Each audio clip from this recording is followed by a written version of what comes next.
When you're in the garden, when you're in the garden, seed is everything.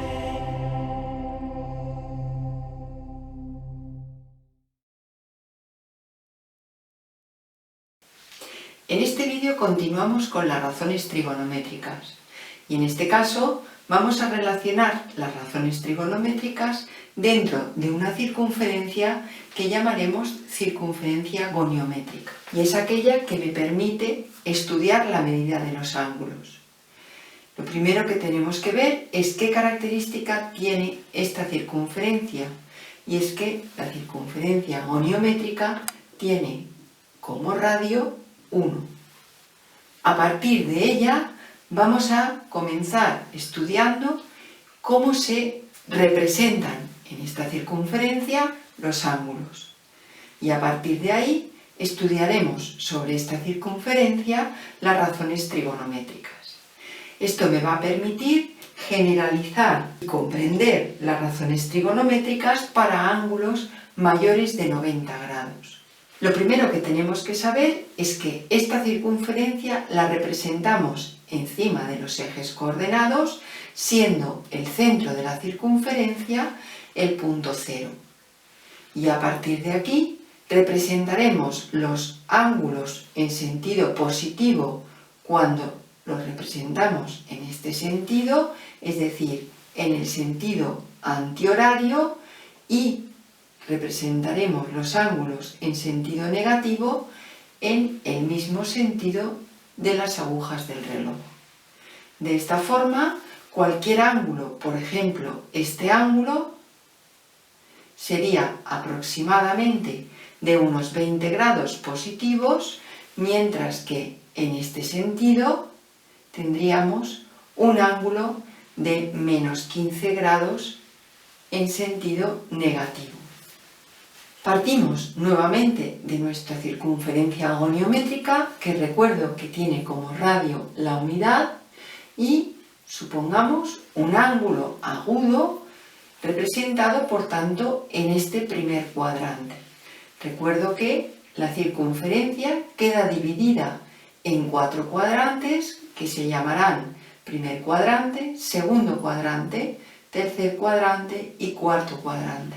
Este ángulo, situado en el primer cuadrante, nos permite, trazando este triángulo, obtener un triángulo rectángulo como vemos aquí.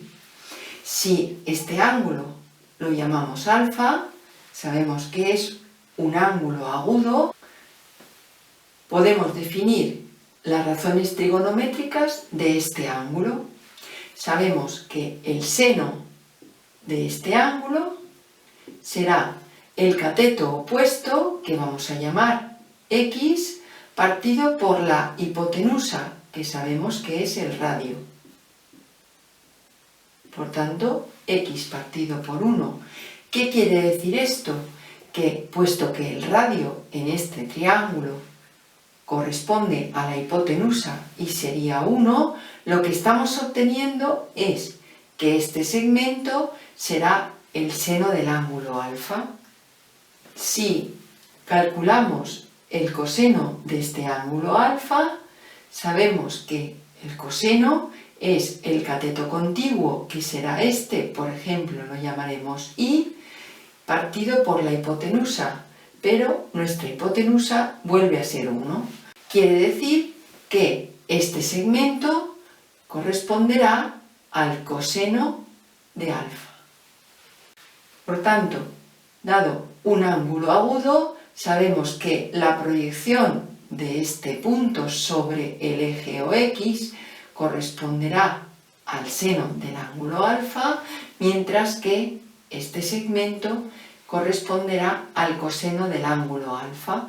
Para representar en la circunferencia la tangente de este ángulo, necesitamos, tal y como dice su nombre, la representación de la recta tangente a esta circunferencia por el punto 0, es decir, por el ángulo 0.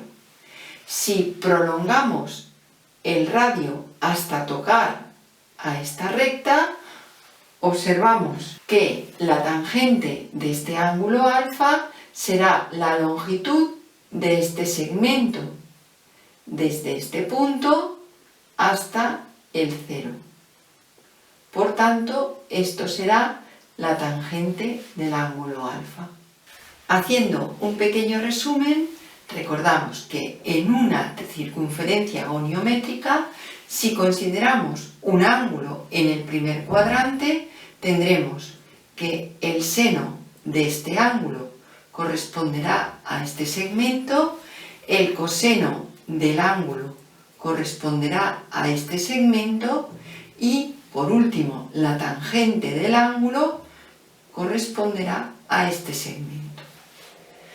Hasta ahora, todos los ejercicios que hemos hecho de cálculo de razones trigonométricas en un triángulo rectángulo, hemos observado que tanto el seno como el coseno nos daban positivos. ¿Qué sucede?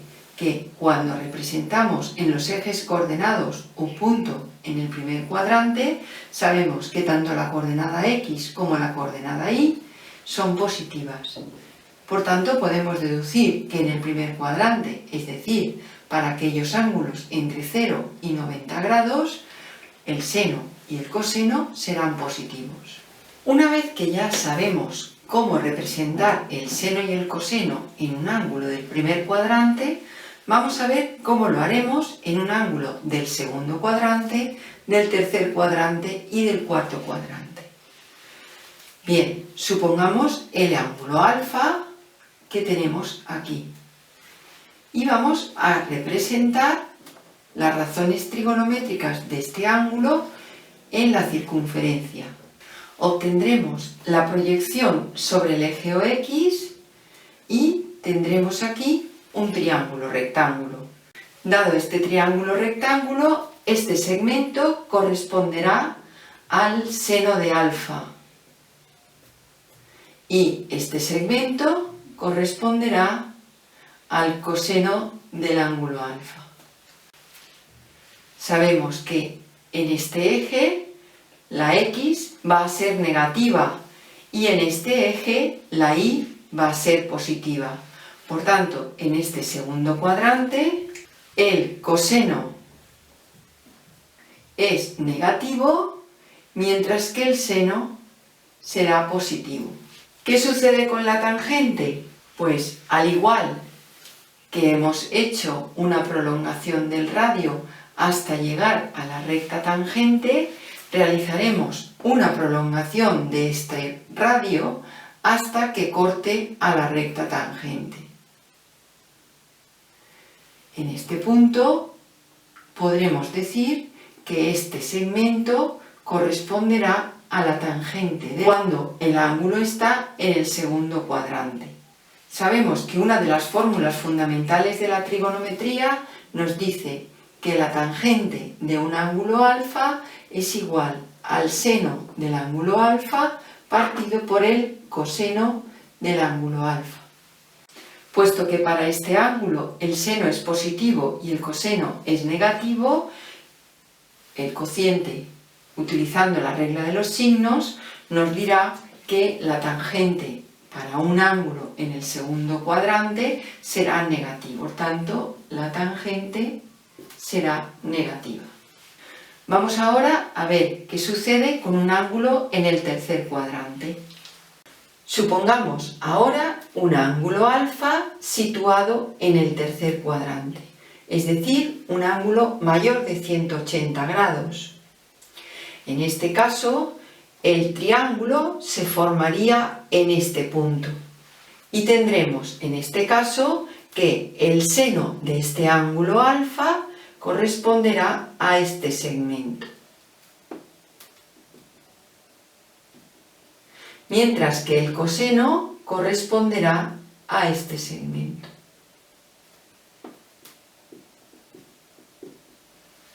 Recuerdo que en el tercer cuadrante la x es negativa y la y también será negativa. Por ese motivo, para un ángulo correspondiente al tercer cuadrante, el seno será negativo y el coseno será negativo. ¿Qué sucede con la tangente? Igual que en los dos ángulos anteriores, prolongaremos el radio hasta que corte a la recta tangente. Y tendremos que la longitud de este segmento corresponderá a la tangente del ángulo alfa. Puesto que, por la regla de signos, seno negativo y coseno negativo nos dará menos por menos más, querrá decir que la tangente será positiva en este cuadrante. Por último, vamos a calcular las razones trigonométricas de un ángulo mayor de 270 grados, es decir, situado en el cuarto cuadrante.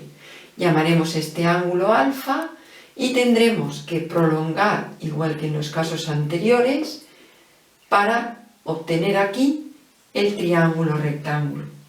Observaremos que el seno será este segmento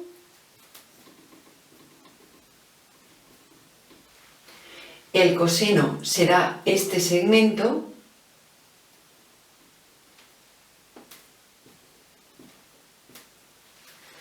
y puesto que estamos en este cuadrante y tenemos la X positiva y la Y negativa, tendremos que para un ángulo del cuarto cuadrante el seno será negativo y el coseno será positivo.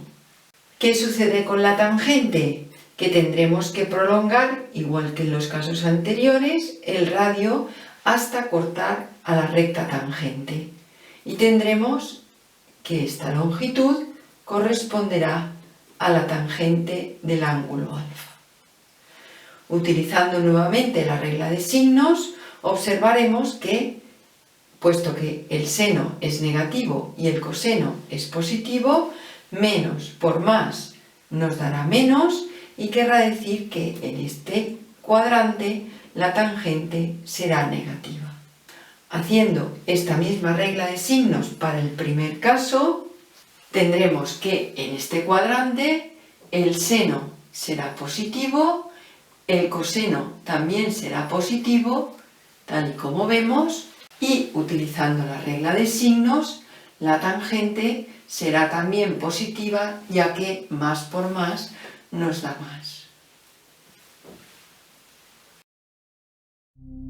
When you're in the garden.